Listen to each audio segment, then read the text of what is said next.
feel condemned, God forgives you. But God washes us. Hallelujah. He makes all things new in Christ. But I want you to be working on yourself. Listen, I don't have to judge you. There's a kind of player in sports, you never have to correct them. They miss a couple of shots, like, oh, sorry, coach, I missed a shot. And you're like, yeah, you did miss it. Hey, coach, I'm sorry, I keep making bad passes. I was going to tell you something, but if you know, I don't have to tell you. You are God's lifelong investment. I enjoy being a father to my kids. I do like that.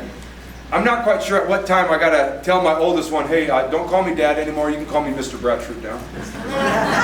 You know, excuse me, don't call me Dad anymore. Call me Pastor Drew. That's the appropriate title at the dinner table, and not before you come in the door.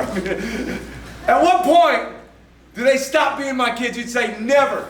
You're always going to love them. Today is my 21st wedding anniversary. For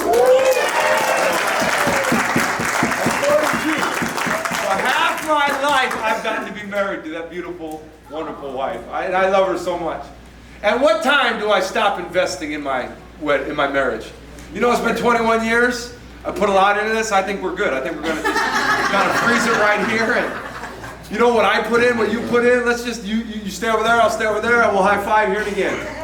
Pastor, that's crazy. Why wouldn't you want to keep investing in that relationship that's most important? You are God's field. And Satan has sown some things in all of us. But God never stops working on you. He sees a prize in you. He sees a treasure in you. In 1 Timothy chapter 4, verse 16, take heed to yourself, man of God. In 1 Corinthians chapter 11, judge yourself that you wouldn't need to be judged by others. If you can correct yourself, if you can check yourself, if you can fix some things that you know are wrong with your life, you're not going to need other people coming down on you. They say after people graduate from high school, 40 to 50% will never read another book again. That's why I give you guys small books with lots of pictures in them. And you know what? I believe it, because sometimes people tell me, I haven't read a book in years, but I read your book. It only took me like 20 minutes. I was like, yes. And now you are in the other side of that group. Statistically, 70% of people that get gym membership are what they call ghost members. They never go. 15% will go once a week. Another 15% will go 3 or more times a week. But 70%, they pay the price. They got the membership. They're all excited, and they don't ever go. I go to 24-hour fitness in Moreno Valley. Not open 24 hours. Thanks, Moreno Valley. But nevertheless, if everybody that was a member was there, you wouldn't even be able to get on a treadmill.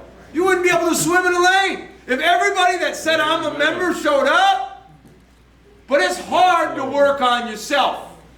I hope that we'll be the kind of people that always want to do better, that have the humility to grow. In Philippians 2, work out your salvation with fear and trembling. 2 Peter chapter 1, add to your faith, add to virtue, get wisdom, get understanding. In 1 Timothy, pay attention to your life, persevere, keep going. In 2 Peter chapter 1, it says, make your calling, make your election sure. This is a wonderful campus we have in West Riverside. If we call it by different campus names, people will think we have lots of big church campuses. West Riverside campus, Rubidoux campus, the Inland Empire campus. It's all the same campus. But it's a joy to maintain it. And last week, I want to give a big thank you to Eric Gabon and Salvation Army. Thank you. And they did some work on that field. Now, Coach Chavez, you would give him a hand too. He works on that field all the time. He's got a team. Wasn't it nice having a group come and do a lot of work all at once? Hey, there's things in your life that you can do to fix yourself, to grow, to read books, to write, to spend time in prayer, to exercise. You can work on yourself. But sometimes we need a good brother or sister come alongside of us and work on us too. That's why in Hebrews it says, submit to those church leaders. They're trying to help you. They're trying to shepherd your soul. I don't know how many people last week told you not to fornicate, but I told you today, so. You might not have many people that are telling you stuff like that, but you know what? You probably need it. I don't know how many people said, hey, be careful what you look at. Don't look at things you shouldn't be looking at. I don't know who told you that last month, but somebody ought to tell us. Listen, some people die for lack of knowledge. Some people are so zealous about the wrong thing. There's something to be